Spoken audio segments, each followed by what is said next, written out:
Você está no AgroMais, o canal dedicado 24 horas à agroinformação. Começa agora o Milho Plus, hoje comigo, Leandro de Souza. E olha só, o Ministério da Agricultura acompanha com preocupação as ocorrências da doença conhecida como enfesamento do milho. Para conversar com a gente sobre este assunto, nós convidamos para o programa de hoje o Dr. Luciano Viana Cota, ele que é pesquisador da Embrapa Milho e Sorgo e que está aqui conosco. Dr. Luciano, muito obrigado pela gentileza aí da entrevista, dessa participação. Prazer recebê-lo. Ok, o prazer é nosso. Obrigado.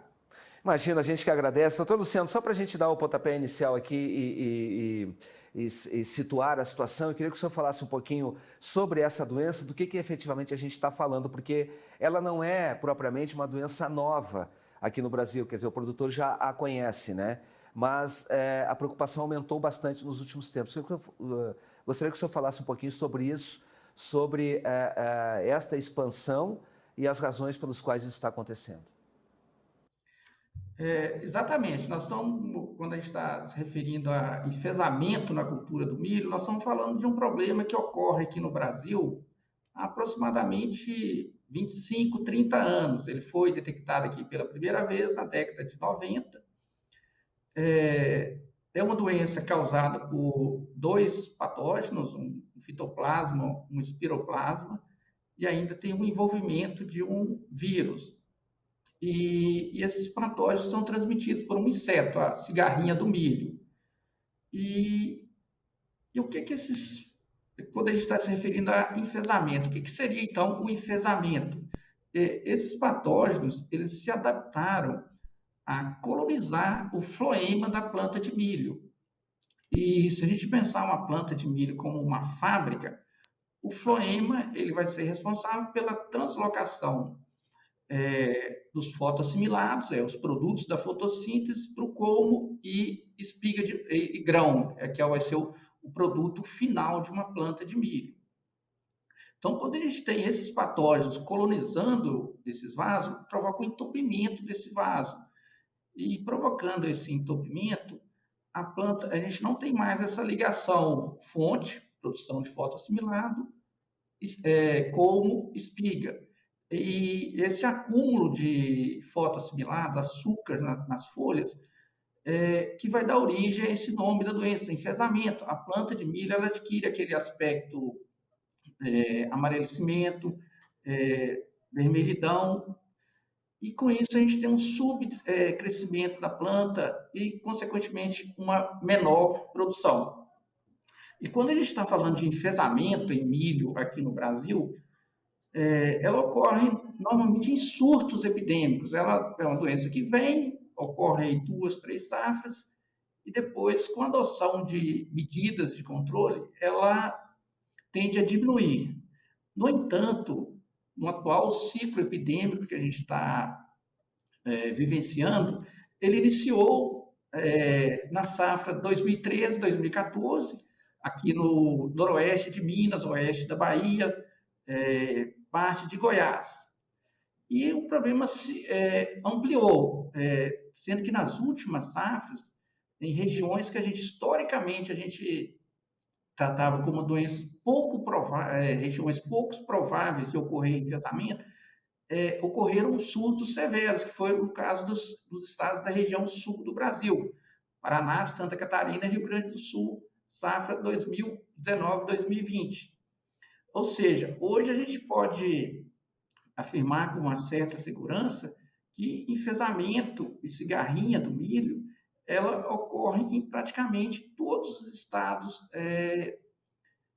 da Federação Brasileira, em todas as regiões que se produz milho, com uma intensidade maior ou menor, de acordo com as medidas de manejo que são adotadas em diferentes regiões. Uhum. Quer dizer, a cigarrinha é o principal, é o vetor, então, do enfesamento dessa doença, né?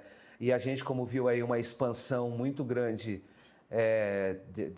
da população de cigarrinha aí em algumas lavouras de milho, a gente viu lavouras, por exemplo, em Santa Catarina, no Mato Grosso, sendo atacadas muito no último ano agrícola. Eu só imagino que essa seja uma preocupação bastante grande, que é exatamente controlar aí essa população de cigarrinha, porque quanto maior for essa população, eu imagino, maior será a contaminação por esta doença chamada enfesamento, né? Exatamente. Quando a gente pensa em manejar o enfesamento, a cigarrinha ela é o ponto-chave. Por quê? Uhum. Porque é ela que vai ser responsável por levar, adquirir os patógenos de uma planta doente e transmitir para uma planta sadia.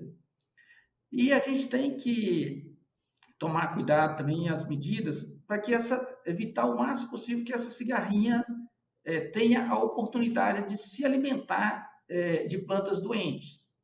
Por quê? Porque uma cigarrinha que está lá, às vezes você pode ter regiões que a gente tem alta infestação de cigarrinha que não tem problema com enfesamento.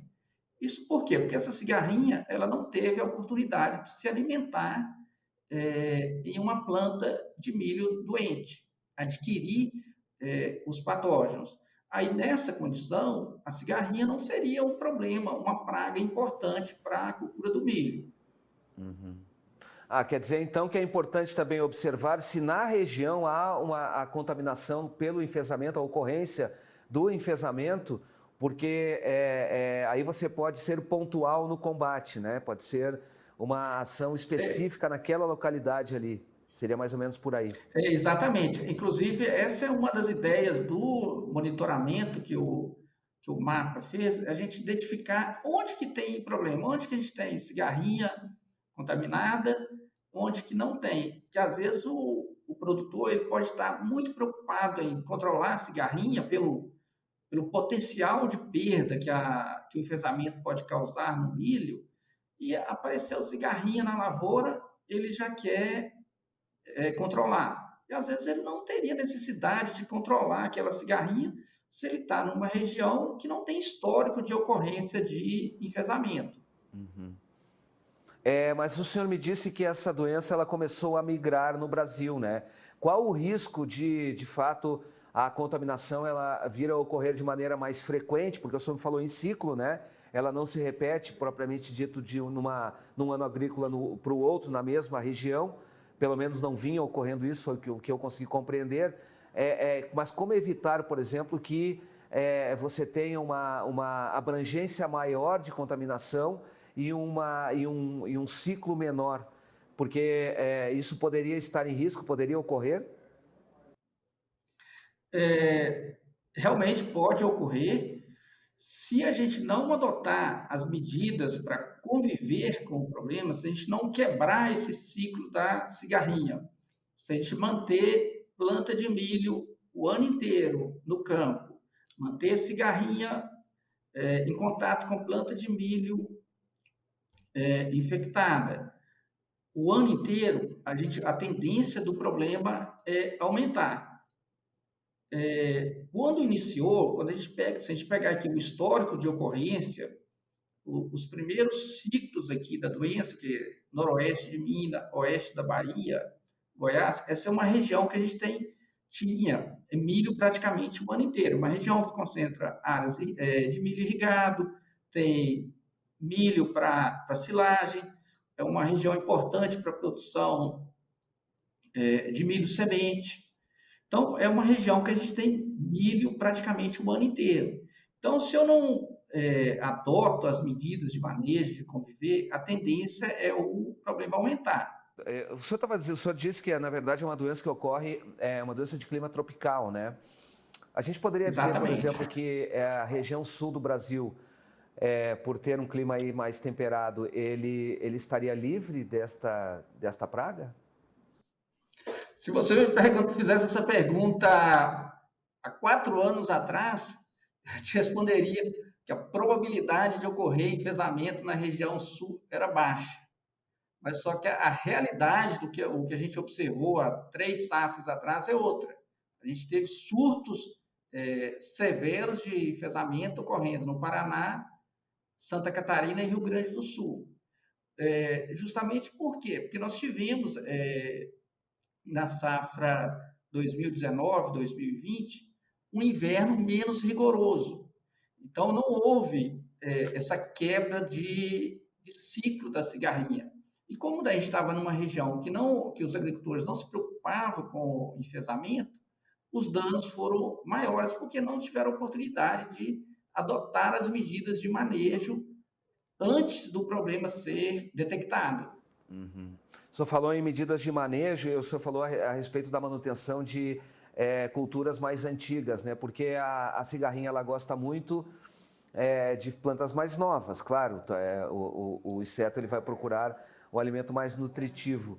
Manter uma lavoura mais antiga ou negligenciar, vamos dizer assim, uma lavoura que já está ali há mais tempo, que já não está sendo mais utilizada, é um risco na propriedade?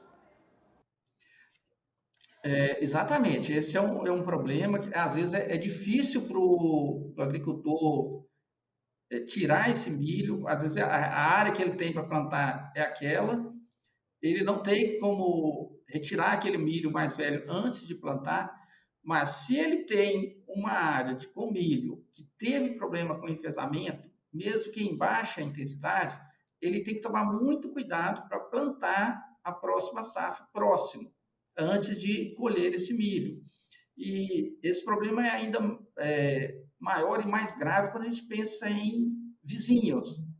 Por quê? Porque a cigarrinha, o inseto, ele não respeita divisa, ele não respeita cerca.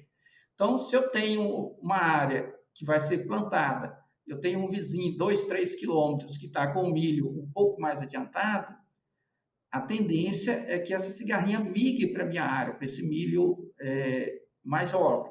Então, eu tenho que tomar cuidado e adotar as medidas para proteger essa planta contra os enfesamentos. Uhum. O senhor já falou aqui para a gente a respeito de medidas preventivas, mas depois que o produtor identificou a contaminação da lavoura, o que ele deve fazer?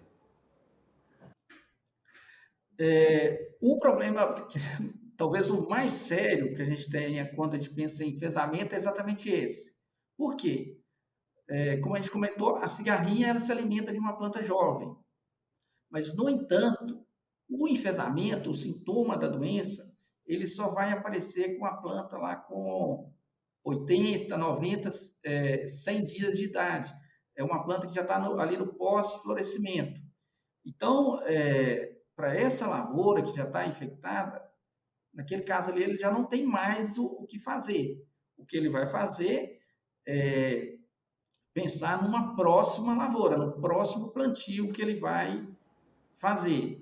Quer dizer, ele perdeu aquela lavoura, doutor Luciano? Quer dizer, identificada a contaminação, aquela lavoura ela está perdida, e não só perdida para aquela safra em curso, mas muito provavelmente para uma próxima safra no que diz respeito ao milho, claro, porque ele pode fazer a rotação de cultura, né? Exatamente. Esse que é o grande problema, que é o que assusta o produtor, principalmente quando a gente ele não está atento ao problema. Por exemplo, se você tem plantio de cultivares que são muito suscetíveis, nessa condição aí que ele detectou o problema, que é o que às vezes o que mais chama a atenção dele, que é aquela lavoura que está severamente atacada, ele não tem mais o que fazer, ele vai ter que pensar o que é nessa área. Ele tem que fazer uma colheita bem feita desse milho, por mais que tem lavoura que vai pensar assim, é economicamente inviável eu colher essa lavoura. Mas ele tem que colher, por quê? Porque senão esse milho que está ali doente, ele vai ser o problema da próxima safra dele. Porque se ele deixa esse resto de milho no campo, vão ficar grãos lá no solo que vai virar planta voluntária, planta tiguera, que vai servir para a cigarrinha sobreviver, os boricudes, tornando-se problema para a próxima safra dele. Uhum. E a eliminação daquela planta, ela é segura? Ela é o único instrumento hoje para descontaminação ou haveria necessidade de adoção de outros mecanismos, além, claro, como o senhor mesmo falou, da rotação da cultura, a introdução aí de uma outra lavoura no local? A gente não fala em descontaminação porque é difícil. A gente fala em reduzir o risco de ocorrência do enfesamento. Então, no caso hipotético aí que nós estamos trabalhando, nós temos uma lavoura que foi severamente atacada. Então, o produtor ele já tem a primeira informação que ele precisa saber. Ó, eu estou numa região que eu tenho problema com enfesamento. Então, eu não posso deixar milho, eu tenho que quebrar esse ciclo da cigarrinha. Então, eu tenho que deixar ali pelo menos uns 60, 90 dias sem planta de milho naquela área. Aí ele vai plantar, vai planejar a próxima safra. Vamos supor que ele está na região de soja verão, milho segunda safra. Então, na soja, ele tem que ficar atento ao manejo do milho tiguera, aquele milho voluntário que às vezes cresce no meio da soja. Às vezes, o cultivar de milho é um milho RR, que dificulta um pouco o manejo dessa planta em lavouras de soja RR, mas ele tem que estar atento a essa planta de milho que está ali, tiguera, na lavoura de soja. Aí ele vai estar planejando, então, o plantio da safrinha dele. Então, ele tem que dar opção por genótipos mais resistentes, materiais com boa tolerância aos enfesamentos. Aí, nessa próxima lavoura, ele já tem que fazer um tratamento de semente com produtos específicos para cigarrinha, monitorar essa nova lavoura de milho nas fases iniciais, pelo menos ali até V6, V8, para necessidade e avaliar a necessidade de aplicar inseticida para proteger essa planta nos estágios iniciais. Por quê? Porque quanto mais cedo ocorre a infecção da planta de milho pelos molicútios, maior a probabilidade de ocorrer perdas econômicas no final do ciclo. Uhum. E quais são os sintomas, o produtor, o que ele precisa observar para ver para identificar naturalmente a contaminação e tomar as providências necessárias? Normalmente, o sintoma característico de enfesamento em uma planta de milho é aquela planta que tem um sintoma de avermelhamento das folhas, o amarelecimento, que é bem lembra um pouco aquelas plantas de milho que normalmente tem na beira da estrada e o pessoal passa e pega as espigas para fazer milho verde. Aí dá aquele sintoma de avermelhamento, amarelecimento nas plantas. Em ataques mais severos, a gente tem um subdesenvolvimento da planta. A planta ela, apresenta entrenós mais curtos. A planta, como ela tem quebrou esse ciclo natural aí da fonte dreno, ela começa a formar múltiplas espigas, o multiespigamento, forma espigas pequenas, muitas vezes com poucos grãos, ou às vezes forma a espiga que aparentemente estava bem formada, mas essa espiga ela não enche, ela não executa todo o potencial produtivo que ela teria para entregar para o produtor. E para confirmar realmente que aquilo ali se trata de enfesamento, é o ideal ele coletar uma amostra e enviar para um laboratório para fazer uma análise com técnicas moleculares para identificar os patógenos que estão presentes naquela planta e confirmar que realmente se trata do enfesamento. Uhum. E tem variação de cepa dessa doença? Essa é uma pergunta que sempre vem a nós, mas é uma questão que é difícil de ser respondida, porque os molicútios, apesar de a gente estar falando de bactérias, são bactérias que são difíceis de serem cultivadas em meio de cultura. Então, a gente, para trabalhar, para fazer essa caracterização, identificar se tem cepas, raças, é difícil a gente fazer esse isolamento. Então, a pesquisa ainda não conseguiu responder a essa pergunta. Será que nós temos presença de cepas, de raça? A gente tem variação entre regiões do Brasil? Será que o que está ocorrendo na região sul são cepas mais adaptadas ao clima mais frio? Essas são perguntas que ainda precisam de respostas. Eu estava olhando os números aqui, doutor Luciano, mostrando, por exemplo, o impacto dessa doença numa planta, num único indivíduo. há uma redução de 40% do peso seco da parte aérea e de 62% da redução radicular. Quer dizer, só aí a gente pode ver o tamanho do prejuízo econômico aí para a lavoura do produtor, né? Exatamente. Se a gente pensar uma planta de milho, vamos fazer uma analogia a uma fábrica. Qual que é o objetivo de uma planta de milho? Ela tem as folhas, quer fazer o quê? Fotossíntese. Esses fotoassimilados são armazenados no colmo. Quando ela passa para a fase reprodutiva, esse fotoassimilado vai para encher o grão, formar os grãos, para entregar nosso produto final. Se eu tenho esse grupo de patógeno que ele está infectando, ele está colonizando o floema da planta, que esse floema seria como pequenos tubos que tem dentro da planta, que é responsável por essa translocação dos fotoassimilados da folha como grãos. Aí, se eu não tenho esse ciclo, esse açúcar formado, produto da fotossíntese, ele acumula na folha, aí a gente tem aquele sintoma lá, o amarelecimento, o avermelhamento, dependendo do cultivar. Por quê? Porque esse açúcar em alta concentração na folha, ele passa a ser tóxico. Aí a planta começa a degradar a clorofila, porque ela não está tendo mais por que fazer a fotossíntese. Aí, se eu não tenho essa translocação, a planta ela não tem como encher, ela não tem como formar a espiga. Aí a gente também tem os danos do sistema radicular, por quê? Porque se eu não tenho, a raiz ela não faz fotossíntese, ela depende desse fotoassimilado produzido nas folhas. E com isso, em determinadas condições, a gente ainda tem um enfraquecimento desse colmo, porque a gente tem uma espiga está ali um dreno forte, ela precisa de muito fotoassimilar, de muito açúcar para formar, para ela metabolizar e formar o grão. Com isso, ela enfraquece aquele colmo que já não tinha uma reserva considerável de fotoassimilado. Com isso, essa planta pode vir ainda a tombar, e com esse tombamento dificulta ainda a colheita mecânica.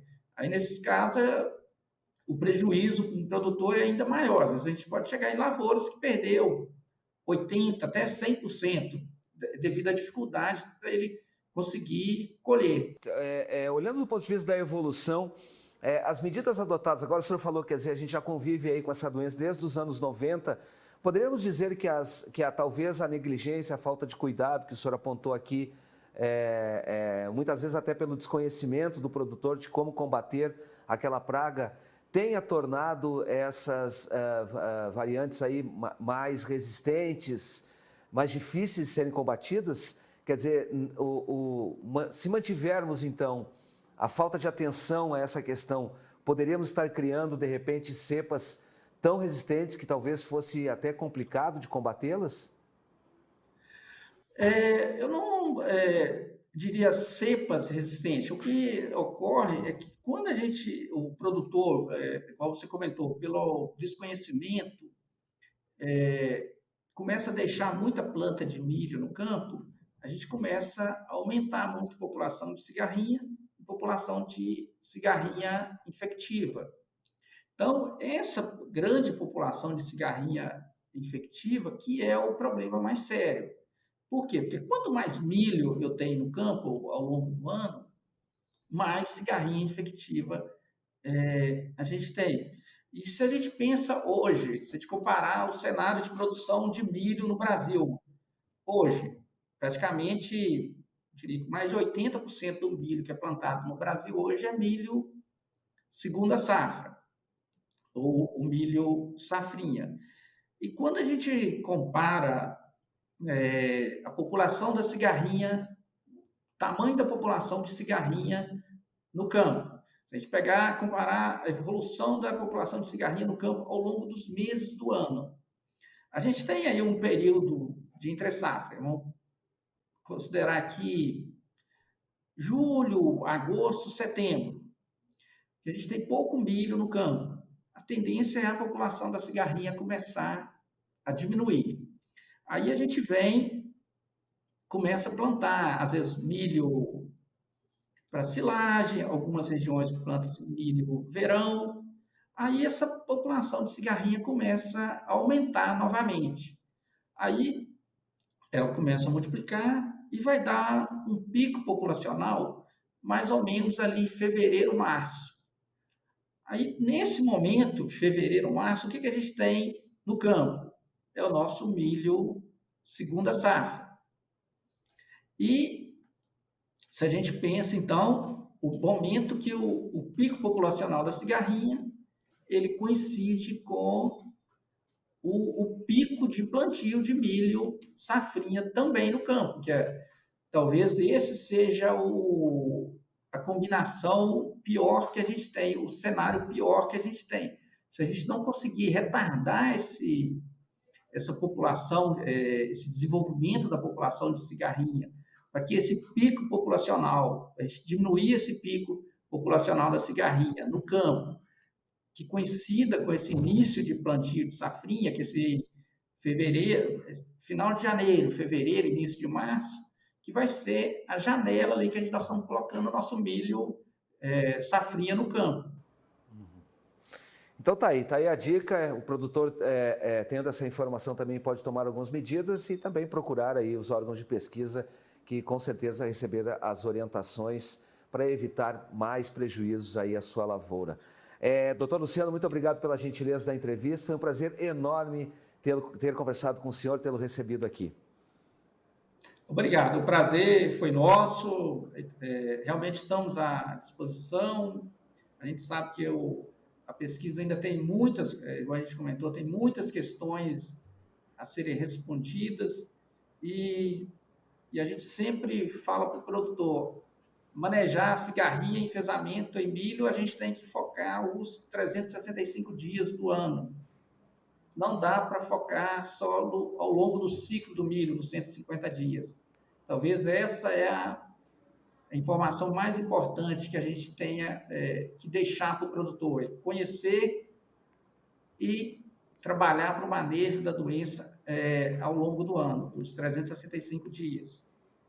Sem dúvida, quer dizer, não dá para baixar a guarda, ficar sempre atento, que isso é importante, evita prejuízo, evita contaminação da sua lavoura, da lavoura do produtor e também das lavouras vizinhas, quer dizer, evita prejuízo para o Brasil. Mais uma vez, doutor Luciano, muito obrigado pela gentileza, prazer ter falado com o senhor, até mais. E para você que esteve conosco, muito obrigado pela companhia, foi um prazer também e a gente se vê, até mais, tchau, tchau.